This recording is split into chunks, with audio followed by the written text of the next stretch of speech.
August মাসের 1 তারিখ থেকে পাল্টে যাচ্ছে একাধিক নিয়ম। আপনাদের বাড়ির রান্নার গ্যাস থেকে শুরু করে আপনাদের ব্যাংক অ্যাকাউন্ট এবং আপনাদের লক্ষ্মীর ভাণ্ডার, বার্ধক্য ভাতা, বিধবা ভাতা সমস্ত ক্ষেত্রেই আসতে চলেছে বিরাট বড় পরিবর্তন। কি কি সেই পরিবর্তন আজকের এই ভিডিওতে আমরা ডিটেইলসে আলোচনা করব। তাই আজকের এই ভিডিওটা হতে চলেছে খুবই গুরুত্বপূর্ণ, খুবই ইন্টারেস্টিং। যদি আপনারা এই আগস্ট মাস থেকে কি কি নিয়ম পাল্টে যাচ্ছে সেটা যদি না জানতে পারেন তাহলে আপনারা বিপদে পড়তে পারেন। তো ভিডিওটা মনোযোগ সহকারে দেখতে থাকুন। নমস্কার বন্ধুরা, প্রথমেই আপনাদের বলে দিই যে আগস্ট মাসে কি কি নিয়ম পাল্টাবে এটা নিয়ে আগেও একটা ভিডিও বানিয়েছিলাম, কিন্তু সেই ভিডিওতে অনেক কিছুই মিসিং ছিল। আজকের এই ভিডিওটা আপডেটেড একটি ভিডিও এবং এই ভিডিওতে অনেক কিছু নিয়ম আপনাদের জানাবো যেগুলো আগস্ট মাসে পাল্টে যেতে চলেছে। এর মধ্যে সব থেকে বেশি ইম্পর্টেন্ট হচ্ছে আপনাদের বাড়ির রান্নার গ্যাস। হ্যাঁ, ঠিকই শুনছেন, প্রত্যেক মাসের 1 তারিখে রান্নার গ্যাসের দাম নির্ধারণ করা হয়। কখনো সেটা বাড়ে, কখনো কমে বা কখনো অপরিবর্তিত থাকে। আমরা দেখেছি গত জুলাই মাসে রান্নার গ্যাসের দাম, যেটা রান্নার কাজে ব্যবহার হয় বা ঘরোয়া যে কাজ সেই কাজে ব্যবহার হয়, সেই গ্যাসের দাম কিন্তু অপরিবর্তিত ছিল। এবং অন্যদিকে আমরা দেখতে পেয়েছি যে বাণিজ্যিক গ্যাসের দাম 30 টাকা কমেছিল। কিন্তু বিভিন্ন মহলে এবারে আশঙ্কা করা হচ্ছে যে এবারে ঘরোয়া গ্যাসের দাম কমতে চলেছে আগস্ট মাসে। কিছু না কিছু হলেও ঘরোয়া রান্নার গ্যাসের দাম কমার অনেক সম্ভাবনা রয়েছে। দাম কমুক বা অপরিবর্তিত থাকুক, সেই দামটা কিন্তু 1 আগস্ট সকাল 6টা থেকেই লাগু হয়ে যাবে। তারপর থেকে যখনই আপনারা গ্যাস কিনতে যাবেন না কেন, যে নিয়ম নতুন আসছে সেই নিয়ম অনুযায়ী আপনাদের গ্যাস কিনতে হবে। ওকে, এরপরেই আমরা দেখব পরবর্তী আপডেট, যেটা হচ্ছে গুগল ম্যাপ নিয়ে। দেখুন কি বলা হচ্ছে, আপনারা স্ক্রিনে দেখতে পাচ্ছেন যে আগস্টের 1 তারিখে গুগল ম্যাপ ব্যবহারের ক্ষেত্রে কমছে চার্জ, যা সারা ভারতে কার্যকর হবে বলে ঘোষণা করেছে মার্কিন টেট জয়েন্ট সংস্থা। ম্যাপ ব্যবহারে 70% চার্জ কমিয়েছে গুগল। শুধু তাই নয়, এবার থেকে ডলারের বদলে ভারতীয় টাকায় পেমেন্ট করা হবে বলে জানিয়েছে সংশ্লিষ্ট কোম্পানি। অর্থাৎ গুগল ম্যাপের যারা প্রিমিয়াম ভার্সন ইউজ করে তাদের ক্ষেত্রে কিন্তু চার্জ কমানো হয়েছে, 70% চার্জ কমবে এবং পেমেন্টও ভারত থেকে ইন্ডিয়ান রুপিতে করা যাবে। এটা একটা বিরাট বড় আপডেট। নেক্সট যে আপডেটের ব্যাপারে আমরা কথা বলবো সেটা হচ্ছে এয়ার টারবাইন ফুয়েল, অর্থাৎ যে জ্বালানি বিমান চালনার ক্ষেত্রে কাজে লাগে। তো কি বলা হচ্ছে দেখুন, বিমানে যে জ্বালানি ব্যবহৃত হয় তার পোশাকি নাম এয়ার টারবাইন ফুয়েল, যেটা আমি এইমাত্র আপনাদের বললাম।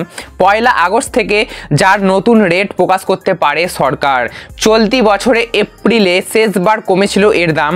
পুজোর আগে এটিএফ এর দর কমলে উড়ান টিকিট সস্তা হওয়ার সম্ভাবনা রয়েছে। অর্থাৎ যদি এই আগস্ট মাসে এই জ্বালানির দাম কমে তাহলে কিন্তু বিমানের ভাড়া অনেকটাই কমবে বলে আশঙ্কা করা হচ্ছে। নেক্সট যে আপডেটটা সেটা হচ্ছে সিএনজি নিয়ে। সিএনজি কি? সিএনজি হচ্ছে এমনই একটা জ্বালানি যে জ্বালানি অটোতে ব্যবহৃত হয়।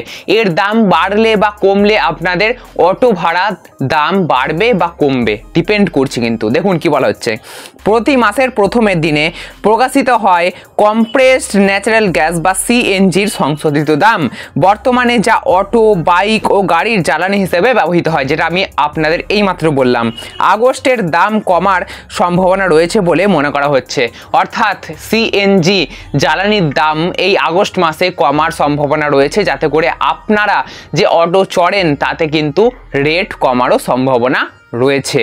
এরপরে ক্রেডিট কার্ড নিয়ে একটা বিরাট বড় আপডেট আছে। তারপরেই আরও একটি আপডেট আপনাদের জন্য অপেক্ষা করছে। আগে ক্রেডিট কার্ডটা আপনারা ভালো করে শুনে নিন বা দেখে নিন। ওকে, দেখুন কি বলা হচ্ছে, 1 আগস্ট থেকে ক্রেডিট কার্ডের নিয়মে বড় পরিবর্তন আনছে দেশের সবচেয়ে বড় বেসরকারি ব্যাংক এইচডিএফসি। ক্রেড, পেটিএম, মোবিকুইক, ফ্রিচার্জের মতো থার্ড পার্টি অ্যাপে ব্যবহার করা যায় সংশ্লিষ্ট ব্যাংকের ক্রেডিট কার্ড, যাতে আগামী মাস থেকে প্রতি লেনদেনে 1% চার্জ আরোপ করা হয়েছে এইচডিএফসি ব্যাংক থেকে। এছাড়া থার্ড পার্টি অ্যাপে ক্রেডিট কার্ডের লেনদেনের সীমা 3000 টাকা ধার্য করেছে সংশ্লিষ্ট আর্থিক প্রতিষ্ঠান। জ্বালানি লেনদেনের পরিমাণ 15,000 টাকার কম হলে দিতে হবে না অতিরিক্ত চার্জ, কিন্তু লেনদেনের অঙ্ক তার চেয়ে বেশি হলে 1% চার্জ নেবে এইচডিএফসি ব্যাংক কর্তৃপক্ষ। নেক্সট যে আপডেটটা, সেই আপডেটটা बहुत ইম্পর্টেন্ট একটা আপডেট, আপনাদের ব্যাংক সম্বন্ধিত একটা আপডেট। তো চলুন সেটাও দেখে নেওয়া যাক। দেখুন কি বলা হচ্ছে যে আগস্টে মোট 13 দিন ছুটি থাকবে ব্যাংকের কর্মীদের। 13 দিন, একটা মাস 30 থেকে 31 দিনের হয়ে থাকে, কিন্তু ব্যাংকের কর্মীদের ছুটিই থাকবে 13 দিন। কি বলা হচ্ছে দেখুন, সেই তালিকা ইতিমধ্যেই প্রকাশ করেছে রিজার্ভ ব্যাংক অফ ইন্ডিয়া বা RBI। মাসের দ্বিতীয় ও চতুর্থ শনিবার এবং রবিবার ছাড়াও আগস্টে স্বাধীনতা দিবস, রাখি বন্ধন ও জন্মাষ্টমীতে বন্ধ থাকবে ব্যাংক। তাহলে আপনারা বুঝতে পারছেন যে ব্যাংক এই আগস্ট মাসে অনেক দিন বন্ধ হতে চলেছে। যদি আপনারা ব্যাংকে যান তাহলে আপনারা ছুটি ছাটা ভালো করে দেখে নিয়ে তারপরে ব্যাংকে যাবেন, নাহলে কিন্তু ব্যাংক থেকে ঘুরে আসতে হবে, কারণ এই আগস্ট মাসে মোট 13 দিন ব্যাংকের ছুটি রয়েছে। বেশ, এবার আপনারা যার জন্য অপেক্ষা করছেন, অর্থাৎ বার্ধক্য ভাতা, বিধবা ভাতা, লক্ষ্মীর ভাণ্ডার, এর ব্যাপারে নতুন কিছু আপডেট এসেছে নাকি সেটার ব্যাপারে জানতে চাইছেন তো অসুবিধা নেই, জানাচ্ছি, ভালো করে শুনবেন। লক্ষ্মীর ভাণ্ডারের ক্ষেত্রে আগে বলছি, তারপরে অন্যান্যগুলো বলছি। লক্ষ্মীর ভাণ্ডারের ক্ষেত্রে যারা কোনো আপডেট করেছিলেন তাদের আপডেটগুলো এই আগস্ট মাস থেকে সবকিছু ঠিকঠাক করে তাদের অ্যাকাউন্টে টাকা পাওয়ার যে প্রসেস সেটা চালু করা হচ্ছে। এটা এমন কিছু বড় আপডেট নয়, তবুও আপনাদের জানিয়ে রাখা দরকার বলে মনে হলো, তাই জানিয়ে রাখলাম। এরপরে যে ইন্টারেস্টিং আপডেটটা সেটা হচ্ছে বার্ধক্য ভাতা, বিধবা ভাতা বা প্রতিবন্ধী ভাতা নিয়ে। এই সমস্ত ভাতার কাজ আপনাদের আগেও আমি ভিডিওর মাধ্যমে জানিয়েছিলাম যে এই ভাতার কাজ দ্রুত হারে করা হচ্ছে যারা নতুন ফর্ম ফিল আপ করে জমা দিয়েছিলেন তাদের জন্য, কারণ তাদের ফর্ম স্যাংশন করা হচ্ছে, তাদেরকে টাকা পাওয়ার দোরগোড়ায়, অর্থাৎ তাদের ফর্ম অ্যাপ্রুভ করা হচ্ছে। অ্যাপ্রুভ করা মানেই তাদেরকে টাকা পাওয়ার দোরগোড়ায় পৌঁছে দেওয়া। তো এই কাজ কিন্তু দ্রুত হারে হচ্ছে। আপনাদের জুলাই মাসেও বলেছিলাম যে এই কাজ 47% মতো বাকি রয়েছে, কিন্তু এই আগস্ট মাসে সেই কাজ আরও এগিয়ে নিয়ে যাওয়া হবে এবং প্রায় শেষের দিকে করে দেওয়া হবে। আপনাদের বলে রাখি, এই কাজ যত তাড়াতাড়ি শেষ হবে তত তাড়াতাড়ি আপনাদের অ্যাকাউন্টে যারা নতুন বার্ধক্য ভাতা, বিধবা ভাতা, প্রতিবন্ধী ভাতার ফর্ম জমা দিয়েছিলেন তাদের কিন্তু অ্যাকাউন্টে টাকা ঢোকার সম্ভাবনা বাড়বে। এবারে আশা করি আপনারা আগস্ট মাস থেকে যে যে নতুন নিয়মগুলি আসছে সেগুলো সম্বন্ধে জানতে পেরেছেন। যদি আজকের ভিডিও থেকে আপনারা একটু উপকার পেয়ে থাকেন বা নতুন কিছু জেনে থাকেন তাহলে অবশ্যই ভিডিওতে একটা লাইক করবেন।